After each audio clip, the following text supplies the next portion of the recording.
2016 வாங்கின புடவை இது. அதே நன்மையில மறக்க முடியாது. என்னோட தம்பியோட கல்யாணத்தில் நிறைய புடவைகள் வாங்கும்போது இந்த புடவையும் சேர்ந்து வந்தது. இன்னும் புத்தம் புதுசா சரி ஐயாவை சொல்லலாம்னு நினைச்சேன். மறுபடியும் தமிழ் சினிமாவை எடுத்து நிறுத்தணும் அப்படின்னா ஒரு திமிரு பிடிச்ச ரைட்டர்னாலையும் திமிரு பிடிச்ச டைரக்டர்னாலையும் தான் சினிமாவை தூக்கி நிறுத்த முடியுமே தவிர எந்த நடிகனாலையும் யாராலையும் சினிமாவை தூக்கி பிடிக்க முடியாது. இது எழுத்தாளர்கள் இல்லைன்னா எதுவுமே கிடையாது. ரைட்டர் இல்லைன்னா ஒன்றும் இல்லை. ரைட்டர் தான் ஆகணும். அது உயிர் எவ்வளோ பெரிய ஹீரோவாக இருந்தாலும் சரி, அது எவ்வளோ பெரிய படமாக இருந்தாலும் சரி, எல்லாத்துக்கும் அந்த மூலதனம்ன்றது ரைட்டர்ஸ் தான், எழுத்தாளர்கள் தான். இங்கே வந்திருக்கும் அனைவருக்கும் பிரஸ் மீடியா எல்லாருக்கும் உங்கள் தேவன் ராஜ்குமார்னு அன்பான வணக்கம். ரொம்ப சந்தோஷம். 48வது வருடம் 48 புத்தகங்கள் வெளியீடு. ரொம்ப ரொம்ப சந்தோஷம். வாழ்த்துக்கள். புத்தக திருவிழாவில் வந்து பார்க்கிங்கே இல்லாமல் ஜனங்கள் இவ்வளோ கூட்டம் இதை பார்க்கும்போது மிக சந்தோஷமாக இருக்குது. டிஜிட்டல் உலகத்தில் இனிமேல் புத்தகங்கள் படிக்க மாட்டாங்க அப்படின்னு நினைக்கிறவனா இன்னைக்கு என்னோட எண்ணத்தை வந்து மாற்ற போகிறேன். இங்கேயும் ஒரு திருவிழா போல இவ்வளோ கூட்டங்கள் பார்க்கும்போது மிகவும் சந்தோஷமாக இருக்குது. கிளாப் பண்ணுங்க. இதை கொண்டாட வேண்டிய ஒரு விஷயம். எல்லா இடத்துலையும் கூட்டம் இருக்கும். ஆனால் புத்தகங்கள் இருக்கிற ஒரு இடத்துலையும் எப்பவும் போல கூட்டம் இருக்கிறது பார்க்கும்போது இது ஒரு ரொம்ப சந்தோஷமான, ரொம்ப ஒரு புத்துணர்ச்சி கொடுக்க வேண்டியது, ரொம்ப ஒரு ஹெல்தியான ஒரு விஷயம். அப்படிதான் நான் நினைக்கிறேன். லேனா சார், ரவி சார், ரொம்ப சந்தோஷம். ரொம்ப தேங்க்ஸ். உங்கள் குடும்பத்தில் எனக்கும் என் ஹஸ்பண்டுக்கும் நீங்கள் எப்போவுமே நினச்சிட்டு இருக்கீங்க. ஒவ்வொரு புத்தக வெளியீட்டு விழாவில் வந்து எங்களை கூப்பிடுறீங்க, மறக்காமல் கூப்பிடுறீங்க. ரொம்ப நன்றி சார். இன்னைக்கு நான் போட்டுட்டு இருக்கிற புடவையும் அவரோட கடையிலிருந்து தான். புடவைனா நல்லி தான். சரி, அவர் இருக்கும்போது இது சொல்லலான்னு பார்த்தா எனக்கு கொஞ்சம் லேட் பண்ணிட்டீங்க சார். 2016 வாங்கின புடவை இது. அதே நன்மையில மறக்க முடியாது. என்னோட தம்பியோட கல்யாணத்தில் நிறைய புடவைகள் வாங்கும்போது இந்த புடவையும் சேர்ந்து வந்தது. இன்னும் புத்தம் புதுசா சரி ஐயாவை சொல்லலாம்னு நினைச்சேன். ஐயா கிளம்பி போயிட்டாரு. ரொம்ப சந்தோஷம். அதே மாதிரி ரொம்ப நேரமாக என்னோட வாழ்த்துறை கேட்கறதுக்கு உட்கார்ந்துட்டு இருக்கிற விசாலனி அம்மா வந்து காத்துட்டு உட்கார்ந்துருந்தாங்க. ரொம்ப சந்தோஷம். எனக்கும் என் ஹஸ்பண்ட் இங்கே கூப்பிட்றதுக்கு ரொம்ப சந்தோஷம். ஸ்ரீவாசு சார் வணக்கம். எனக்கு ரொம்ப பிடிக்கும். என்னோட சேர்ந்து நடித்து உங்களோட நிறைய படங்கள், அதே மாதிரி சுந்தராஜன் சார் ஐயா அவர் கூடயே நான் நிறைய படங்கள் பண்ணியிருக்கேன். ரொம்ப சந்தோஷம் ஐயா உங்களை பார்க்குறதுக்கு. சார் வாழ்த்துக்கள். பரிசு பெற்று ரொம்ப சந்தோஷம். எல்லாரும் இந்த மேடையில் இருக்கிற அத்தனை டிஸ்ட்ரிக்ட்ஸ்க்கு இங்கே வந்திருக்கும் அனைவருக்கும் வணக்கம். Thank you so much. நன்றி. 50 படங்களுக்கு மேல் நடித்திருக்கிறார். இவரின் திரைப்படங்களில் நாயகனுக்கு நிகரான நகைச்சுவையும் நிறைந்திருக்கும். படத்தின் வெற்றியை விட கூடுதலாக பாடல்களின் வெற்றி அதிகம் இருக்கும். 1ஆம் வகுப்பு முதல் இவருடன் ஒன்றாக படித்த பள்ளி தோழர் இயக்குனர் பாக்யராஜ் அவர்கள். மிக விரைவாக நடிகர் இயக்குனரான பாக்யராஜ் அவர்கள் தன்னை பதிவு செய்து கொண்ட போது நம்ம டைரக்டருக்கு தன்னை அடையாளப்படுத்திக் கொள்ள அதிகமாக உழைக்க வேண்டியிருந்தது. 1982 இவருக்கு இமாலய வெற்றி தந்த பயணங்கள் முடியவில்லை படத்தின் நாயகி பின்னர் தான் பூர்ணிமா பாக்யராஜ் ஆனார். நாசுக்கான நகைச்சுவை, சூப்பர் ஹிட் பாடல்கள், ஆழமான கதை என வெற்றி படங்களோடு இவரின் கலை பயணங்கள் முடிவதில்லை. சின்ன திரையிலும் தற்போது வெற்றி கொடி நாட்டம் வித்தகர் ஒரு கலை சிறந்த படைப்பாளி, சிறந்த படிப்பாளியாகத்தான் இருக்க வேண்டும் என்பதை தன் பேச்சின் மூலம் இப்போது தெளிவுபடுத்தும் இயக்குனர் நடிகர் திரு ஆர் சுந்தரராஜன் அவர்களை வாழ்த்துறை கடவுளுமாறு அன்புடன் நினைக்கிறோம். வாருங்கள், வாழ்த்துகிறார்கள்.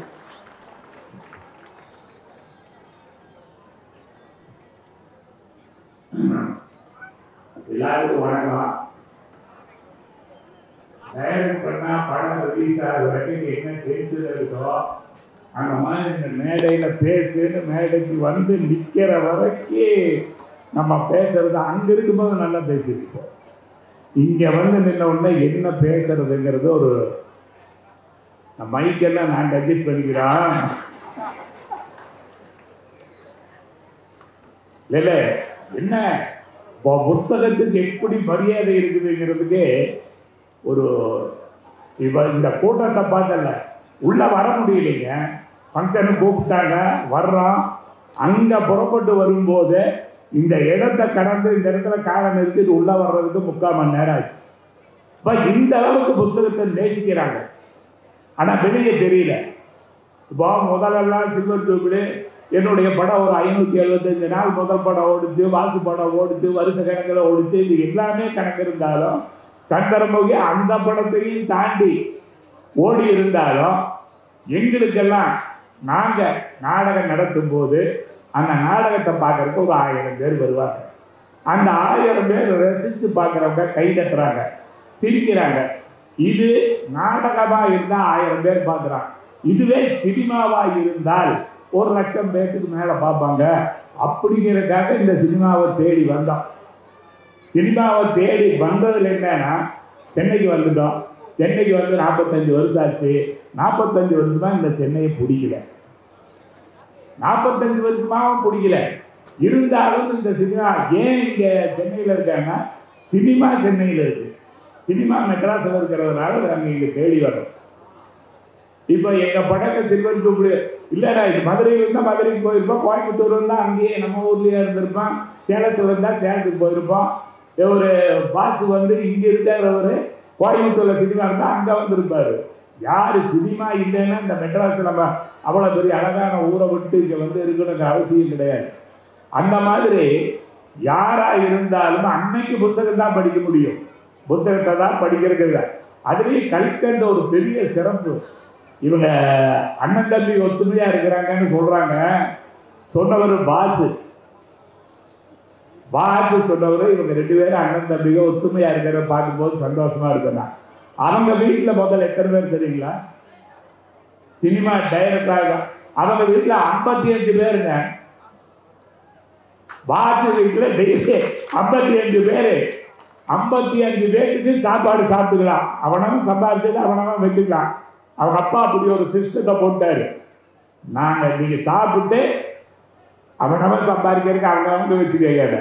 அந்த 55 பேர்த்துல என்ன பிரச்சனைனா, யாராவது செருப்பு வாங்கி புது செருப்பு வாங்கி விட்டுட்டு வேலை போயிருந்தா கீழே வந்து பார்க்கும்போது அது செருப்பு இருக்காது. யாராவது போட்டு போயிடுவாங்க. யாரும் முதல் எப்படியும் காசு கொடுத்து வாங்குறத போட முடியாது. அப்படி ஒரு வாழ்க்கை அமைகிறது ஒரு பெரிய விஷயம். அது பெருசாக அண்ணன் தம்பி ஒத்துமையாக இருக்கிறதுங்கிறத. அதே என்னுடைய நண்பன் பாக்யராஜ் வந்து 59 வருஷமா 1ஆவதுலேருந்து ஒன்றா படித்தோம். படித்தோன்னெல்லாம் சொல்லக்கூடாது, 1ஆவதுலேருந்து ஒன்றா போனோம், ஒன்றா இருந்தோம். படிக்கிறதுங்கிறது அது வேற, அதெல்லாம் எங்களுக்கு வரல. எங்களுக்கு என்ன படிக்க போகும்போது என்ன பிரச்சனைனா, அவன் என்ன பெல் அடிக்கிறது, நம்ம போய் உட்கார்றது, மறுபடியும் அவன் பெல் அடித்தா தான் வெளியே போகணுங்கிறது அந்த சிஸ்டம் எனக்கு பிடிக்கல. இப்போ அதனால நான் படிக்கலை. இந்த அவார்டெல்லாம் இங்கே வாங்குறோங்க. இந்த அவார்டெல்லாம் அப்போவே நான் வாங்கிட்டேன். 2ஆவது படிக்கும் போதே நான் வாங்கிட்டேன். எங்கள் அப்பா வந்து நான் 2ஆவது படிக்கும் போது என்னை போட்டு அடிக்கிறாரு.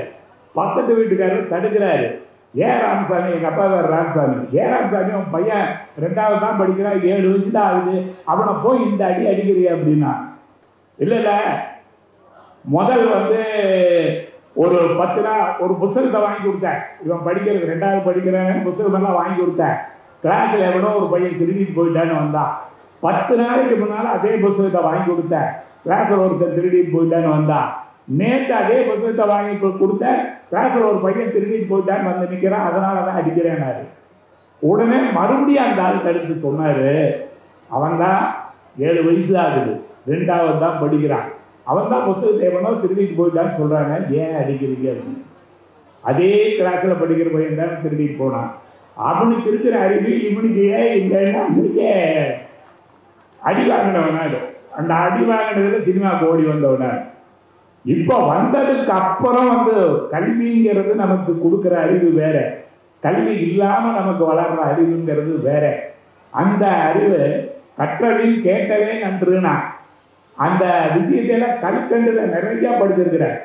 எனக்கு குமுதம், ஆனந்த விட எல்லா பத்திரிகையை விட கல்கண்டு வாங்கினவங்க முதல் படித்தேன். ஏன்னா இவங்க அப்பா என்ன பண்ணுவாருன்னா, அந்த குமுதத்தில் இருந்த புத்திசாலித்தனம் அவர் சொன்னாரு. ஆனா கல்கண்டில் என்ன பண்ணவர்னா, ஆஸ்திரேலியாவில் 365 காக்கா இருந்தது, அதுல 10 காக்கா செத்து போச்சு அப்படின்னு. நம்ம ஆஸ்திரேலியா போய் பார்க்கவும் முடியாது, அந்த காக்கா அவ்வளவு இருக்கிறாரு எண்ணி பார்க்கவும் முடியாது. ஆனா சிந்தனையை தூண்டுறதுல இது பண்றதுல எல்லாம் கெட்டிக்காரு. இப்போ நான் படம் வந்தா இளையராஜா ஹெல்ப் பண்ணாரு, எல்லாம் பண்ணாரு. இப்போ பாக்யராஜ் அப்படிதான் 3 பேர் அண்ணன் தம்பிங்க. பெரிய அண்ணன் பேர் செல்வராஜ், சின்ன அண்ணன் பேர் தண்டராஜ், இவன் பேர் பாக்யராஜ். செல்வம், தனம், பாக்கியம் 3மே வீட்டில் இருக்குங்கிறதுக்காக பேரை வச்சாங்க. அப்படியெல்லாம் சிறப்பாக சிந்திச்சு படிக்காமல் இருந்தவங்களை கூட பண்ணியிருக்காங்க, எல்லாம் பண்ணியிருக்காங்க. புஸ்தகங்கள் எப்படின்னா சினிமா மாதிரி தான். சினிமாவை ஒரு 200 நாள், 500 நாள், 800 நாள், 750 நாளுக்கு மேலே சந்திரமுகி எல்லாம் ஓடின படம் ஒன்று தானே. இன்னைக்கே 3 நாள் 4 நாள் ஓடுது. அன்னைக்கு விட இன்னைக்கு படம் பார்க்குறவங்க விட்டா இல்ல படம் பார்க்குறவன் அதிகமாக பார்க்குறான். அன்னைக்கே ஒரு பாட்டு தாமர பூங்கோலத்துலன்னு அந்த தேவியாவையும் சிவாஜி கணேசனையும் பார்க்கணும்னா இறுதியா தியேட்டரில் போய் கோயம்புத்தூர்ல அங்கதான் படம் பார்க்கணும். இப்போ அப்படி இல்லை, எடுத்து முரடமுத்துன்னு போட்டா அந்த பாட்டு வந்துடும். அந்த மாதிரி சினிமாவை இதுக்குள்ளார வந்த உடனே முதல்ல 1 லட்சம் பேர் பார்த்தவங்க இப்போ 1 கோடி பேர் படம் பார்க்குறாங்க. அதுக்கு காரணம் இது எப்படியோ அதே மாதிரி தான் புஸ்தகமும். புஸ்தகம் நமக்கு பெரிய விஷயம். புஸ்தகத்தினால மட்டுமல்ல அறிவு வளர்ச்சிங்கிறது.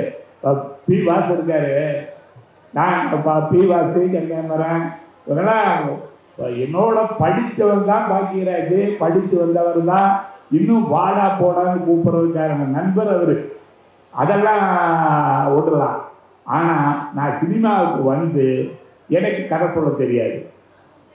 ஐடியா இருக்குது, நாடகம் போட்டாச்சு, வந்தாச்சு. வாசுகளும் நாங்களும் ஒரு 2-3 வருஷம் ஒன்றா சந்திப்போம். சந்திக்கும் போது என்னுடைய விஷயங்களை எல்லாம் சொல்லுவேன். அந்த விஷயம்லாம் சேகரித்து வச்சுட்டு அவரும் பல விஷயங்கள் பயணங்கள் முடிவதில்லைக்கு நடந்த விஷயம் அது. அதில் நிறைய விஷயங்கள் அவர் சொல்லுவார். அதில் முக்கியமான விஷயம் என்னென்னா, எனக்கு கதை சொல்ல தெரியாது. அவர் சிறிதர்கிட்ட எல்லாம் நான் யாரையுமே அக்சென்டாக இல்லை. இவங்கெல்லாம் இருந்தவங்க. என்னுடைய கதையை அவருடைய கதையை எழுதிட்டு அவருடைய கதையை ப்ரொடியூசர்கிட்ட சொல்லிட்டு என்னுடைய கதையும் சேர்த்து சொல்லி எனக்கு டைரக்டர் சான்ஸ் வாங்கி கொடுத்தவரும் பிரிவாஸ். இந்த கதையெல்லாம் எந்த புத்தகத்தில் எழுதுறீங்க, எந்த புத்தகத்தில் நான் போய் சொல்றது, இதெல்லாம் விஷயமே இல்லை. இப்போ ஒன்றும் இல்லை, எங்கள் ஊரில் நாடகம் போடுறாங்க. அந்த நாடகத்தில் எம்ஆர் ராதா நடிக்கிறார். கற்றலில் கேட்டதே நன்றுங்கிறதுக்காக சொல்லுவேன். எம்ஆர் ராதா நாடகம் நடத்துகிறார். அந்த நாடகம் நடத்திட்டு இருக்கும்போது அவங்க அம்மா இறந்துட்டாங்க. எம்ஆர் ராதாவோட அம்மா இறந்துட்டாங்கிறது நாடகம் பார்த்துட்டு வந்துக்கிற எல்லாத்துக்குமே தெரிஞ்சு போச்சு. எல்லாத்துக்கும் தெரிஞ்சவொன்னே எல்லாமே சைலண்ட் ஆகிட்டாங்க. கொஞ்சம் நேரம் கழிச்சுன்னா ஸ்க்ரீன் ஓப்பன் ஆகுது. எம்ஆர் ராதா வெளியே வர்றாரு. உட்கார்ந்து இருந்தவங்கெல்லாம் எந்திரிச்சு நிற்கிறாங்க. செத்தவங்களுக்காக அஞ்சலி. ஒரு 2 நிமிஷம் கழித்து எம்ஆர் ராதாவை எல்லாத்தையும் உட்கார சொல்லிட்டாரு. உடனே செத்தவங்க மேலே போவாங்கன்னு ஒரு கணக்கு இருக்கு.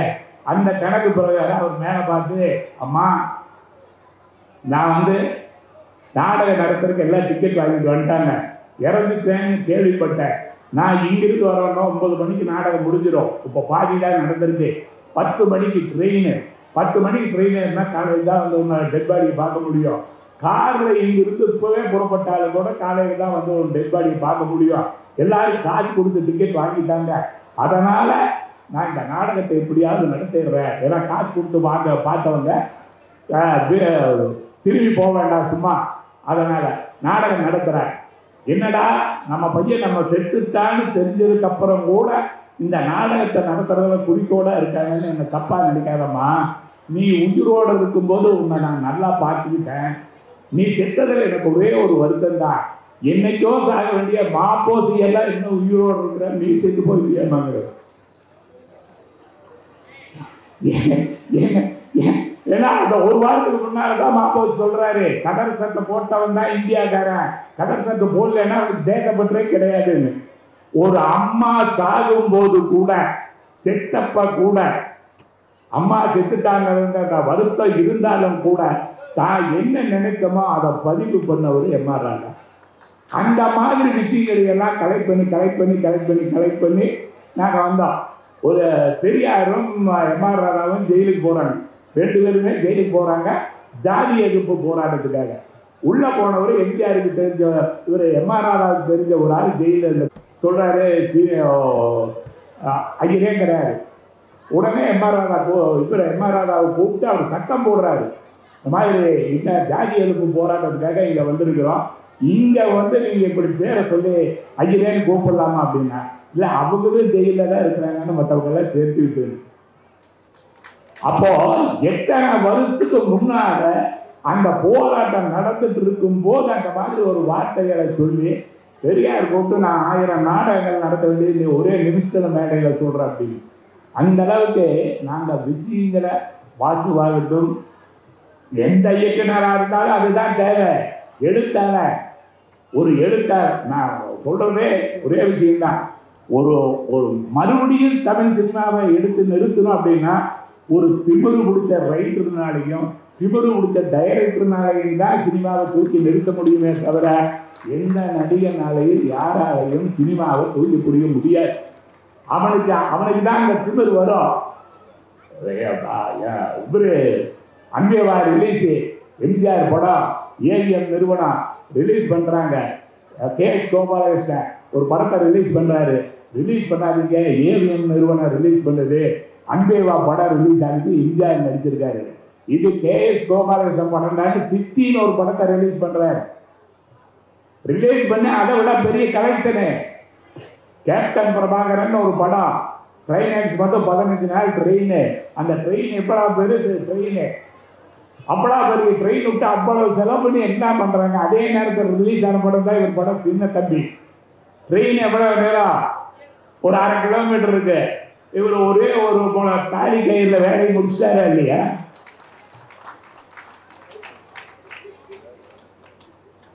அந்த மாதிரி கல்கண்டா அவ்வளவு ஒன்று சிறப்பாக எங்களுக்கு ஒரு கல்கண்டா இருந்தது. அதில் தான் சின்ன விஷயங்கள் நம்ம எப்படி ஊரில் விஷயங்களை எல்லாம் சுமந்துட்டு இங்கே வந்தோமோ அதுதான் இன்னும் எடுத்துகிட்டு இருக்கிறோம், இன்னும் மைண்டில் இருக்கு, இன்னும் நான் இருக்கிற வரைக்கும் மைண்டில் இருக்கோம். அந்த மாதிரி நமக்கு என்ன பண்ணாலும் அந்த புஸ்தகம் நீங்கள் என்ன பேசினாலும் இந்த புஸ்தக வடிவத்தில் வெளியே போய்தான் ஆகணும். புஸ்தகங்கிறது ஒன்று இல்லாமல் எதுவுமே பண்ண முடியாது. இது அப்புறம் படிச்சுக்கலாம், 75 வயசு கழிச்சுன்னு. இப்போ எனக்கு 74 வயசு, 75 வயசுக்கு அப்புறம் படிச்சுக்கலான்னு தான் அப்போவே ஸ்கூல்லையே நான் படிக்கல. அதை தகவலாக சொல்லிட்டு உங்களிடமிருந்து விடைபெறுகிறேன். நன்றி. ஒவ்வொரு நாளும் நம்ம எதையாவது படிக்கணும், படிச்சு அதை ராத்திரி நம்ம என்ன படித்தோம் அப்படின்றத சிந்திக்கணும். அதுதான் நம்மளுடைய மூளையை கொஞ்சம் எப்பவுமே பிரைட்டாக வச்சுருக்கோம். ஸோ படிக்காமல் இருக்க முடியாது, சிந்திக்காமல் இருக்க முடியாது, இன்னைக்கு நடந்தது என்னன்னு யோசிக்காமல் இருக்கு. இங்கே பேசும்போது குமுதம் ஆசிரியர்களுடைய டாக்டர் அவர்கள் சொன்னார்கள், குமுதத்துடைய முக்கியமான ஒரு விஷயம் என்னன்னா ஒரு பக்கத்தை பார்த்து அது இன்ட்ரெஸ்டாக இல்லைன்னா உடனே அடுத்த பக்கம் திருப்பப்படும். அதுக்காக எவ்வளவு அழகாக அந்த புத்தகம் எழுதப்பட்டது, தொகுக்கப்பட்டது என்று சொன்னாங்க. அதெல்லாம் எனக்கு சினிமாவில் இருக்கிற இன்ஸ்பிரேஷன். அந்த புத்தகத்தில் எனக்கு சினிமாவில் மிகப்பெரிய இன்ஸ்பிரேஷன். ஏன்னா அது படிக்கும்போது அதில் ஒரு இன்ட்ரெஸ்டோட ஒரு புத்தகத்தை கொண்டு போவோம்னா நம்ம 2.5 மணி நேரம் உங்களை உட்கார வைக்கணும்னா நம்ம எவ்வளோ இன்ட்ரெஸ்டோட சினிமா பண்ணணும். அப்போ எப்படியெல்லாம் முயற்சி பண்ணுவீங்களே, உங்களை விடாமல் பிடிச்சி வைக்கணுன்றது ரொம்ப கடினமான விஷயம். அதில் நாங்கள் உண்மையே உங்களை மாதிரி ரசிகர்களுடைய ஆசீர்வாதத்தோடு தான், உங்களுடைய வரவேற்போடு தான், உங்களோட ஆதரவோடு தான் நாங்கள்லாம் இத்தனை வருஷம் இந்த சினிமாவில் இருக்கிறோம். ஏன்னா எங்களுக்கு சினிமாவுக்கு தெரியாது. ஏன்னா ஒரு புக்கு, ஒரு கதை புக்கை நான் எடுத்தேன்னா அந்த கதை புக்கை நான் 20 பக்கம் நான் படிக்க மாட்டேன். ஏன்னா என்னுடைய கதை என்னுடைய கற்பனை எப்போ ஆரம்பிச்சோம், இந்த கதை இப்படி இருக்கும், இந்த கதை இப்படி போகும், இந்த கதை இந்த மாதிரி தான் முடியும். கடைசியில் ஒரு 10 பக்கத்தை பார்க்கும்பொழுது அந்த கதாசிரியர் என்னை விட கொஞ்சம் நல்லா முடிச்சிருப்பாரு. சிலர் இப்படி இருக்கலாம் அப்படின்ற மாதிரி எங்களுக்கு எப்பவுமே எதை எடுத்தாலும் அந்த கற்பனை, அது ஒரு கதை, அது போயிட்டே இருக்கும். எல்லாமே ரைட்டர்ஸ் எல்லாம் ஏன்னா வந்து இப்போ எங்களுக்கு வந்து நல்லா ஞாபகம் இருக்கிறது என்னன்னா, சினிமா அப்படின்னா நம்ம ஒரு உடல் மாதிரி தான். இந்த உடல்ல வந்து ஒரு இதயம் அப்படின்னு சொன்னீங்கன்னா அதான் நடிகர்கள். இதை வந்து ஒரு ரத்தோட்டம் சொன்னீங்கன்னா இசைன்னு சொல்லலாம், கண் பார்வை சொன்னா கேமரான்னு சொல்லலாம். இப்படி ஒவ்வொருத்தையும் பிரித்து நம்ம சொல்லலாம். இந்த உடலுக்குள்ள இருக்கிறதா சினிமாவை எப்படி நம்ம வந்து பிரிக்கிறோம். ஒரு மனுஷனுடைய பேச அதுக்குள்ள எத்தனை உருவங்கள் இருக்குது, எத்தனை உருவங்கள் இருக்குது, இத்தனை டெக்னீஷியன்ஸ் அதில் இருக்காங்க. அத்தனை டெக்னீஷியன்ஸ் அதில் இருக்கும் பொழுது இந்த மூளைன்றது தான் டைரக்டர். சரி, இந்த எழுத்தாளர் யாரு, அவன் எங்க இருக்கான் அப்படின்னு யோசிச்சு பார்த்தீங்கன்னா அவன் தான் சார் ஆத்மா. அவன் இல்லைன்னா உயிர் இல்லை. இது எழுத்தாளர்கள் இல்லைன்னா எதுவுமே கிடையாது. ரைட்டர் இல்லைன்னா ஒன்றும் இல்லை. ரைட்டர் தான் ஆத்மா. அந்த உயிர் எவ்வளோ பெரிய ஹீரோவாக இருந்தாலும் சரி, அது எவ்வளோ பெரிய படமாக இருந்தாலும் சரி, எல்லாத்துக்கும் அந்த மூலதனம்ன்றது ரைட்டர்ஸ் தான், எழுத்தாளர்கள் தான். அவங்கள தான் இதை கௌரவிக்கிறாங்க. அப்படிப்பட்ட இடத்துல நாங்கள்லாம் வந்திருக்கிறத நினைக்கும் பொழுது மிகவும் பெருமையாக இருக்காங்க, ரொம்ப பெருமையாக. ஆனால் என்னன்னா புக்கில் எல்லா எழுத்தாளர்களும் ஹீரோ, சினிமாவில் எல்லா எழுத்தாளர்களும் ஹீரோ. ஏன்னா அவனை வந்து மரியாதையே கிடையாது. கடைசியில் தான் அவங்க எல்லாமே ஹீரோக்கு ஹீரோயின் அப்படிதான் பார்ப்பாங்க. தவிர டைரக்டர்களும் சரி, நான் எழுத்தாளர்களுக்கு வந்து நிச்சயமாக எல்லா இடத்துலையும் மரியாதை. அதுதான் எங்களுக்கு ஒரு எழுத்தாளருக்கான மரியாதை. அதே போல எனக்கு சின்ன வயசுல ஞாபகம் என்னன்னா, ஒரு 2 குழந்தைங்க ஜூபிள் வாசிச்சுட்டு இருப்பாங்க. அது என்னன்னு பார்த்தீங்கன்னா ஜெமினி. இன்னைக்கு நிறைய பேருக்கு தெரியலாம் ஜெமினி ஸ்டுடியோ. ஒரு உலகம் வந்து உருண்டுச்சுன்னா அது வந்து ஏடிஎம். அதே மாதிரி ஒரு கொடியோட ஒரு ஆட்சியர் வந்து அப்படி போனாருன்னா அது வந்து வாங்கி. இப்படி சிவாஜி அவர்கள் வீர சிவாஜி அவர்களுடைய அந்த சிலை வந்து இது வந்து உருந்துச்சுன்னா அது வந்து சிவாஜி அப்படி ஒவ்வொருத்துக்கும் ஒவ்வொரு இருக்கு. அது போல இப்போ ஒரு காந்தியை வரையணும்னா நான் வந்து ஒரு கண்ணாடி போட்டுட்டு அப்படி ஒரு ரவுண்டை போட்டுட்டு காந்தி கையில் வச்சு, அது போல ஒரே ஒரு கேப் ஒரு குழி கிளாஸ் போட்டா அதுதான் எங்க குடும்பம். அவருடைய போட்டோ பார்த்தே நம்ம சொல்லிடலாம் இதுதான் வந்து தமிழ்நாடு அவர்கள் அப்படி. ஸோ நாங்கள் படிக்கும் பொழுது அந்த இன்ட்ரெஸ்டான அந்த புக்கு துப்பரின் சாம்பு, ஏன்னா it is a very interesting novel. எல்லாமே இவங்க எழுதுறது எல்லாமே வந்து டிடெக்டிவ் இருக்கிற இன்ட்ரெஸ்ட் அதை எது அவங்க இது மாட்டீங்க. ஸோ அது மாதிரி ஒரு அற்புதமான ஒரு இது இங்கே இருக்கு. 2 பேரையும் பார்க்கும்போது ரொம்ப சந்தோஷம். யாருன்னா அண்ணன் நம்பிக்கை, ஏழாவது அவருக்கு அண்ணன். சின்ன வயசுல நாங்கள் 3 பேருக்கு அண்ணன் போடுவோம். வெறும் தீபாவளிக்கு தான் ஒரே ட்ரெஸ் போடுவோம். ஆனால் இங்கே பார்த்தீங்கன்னா 2 பேரும் ஒரே ட்ரெஸ்ல இருக்காங்க. அந்த அளவுக்கு அவங்களுக்குள்ள ஒரு பாசம் இருக்கு. இந்த குடும்பம் நல்லா இருக்கணும். இந்த சகோதரர்களுக்கு என்னுடைய வாழ்த்துக்கள், இங்கே வந்தவர்களுக்கு என்னுடைய வாழ்த்துக்கள், என் நண்பர்களுக்கு என்னுடைய வாழ்த்துக்கள், இருக்கும் சிறந்தவர்களுக்கு என்னுடைய வாழ்த்துக்கள். நன்றி.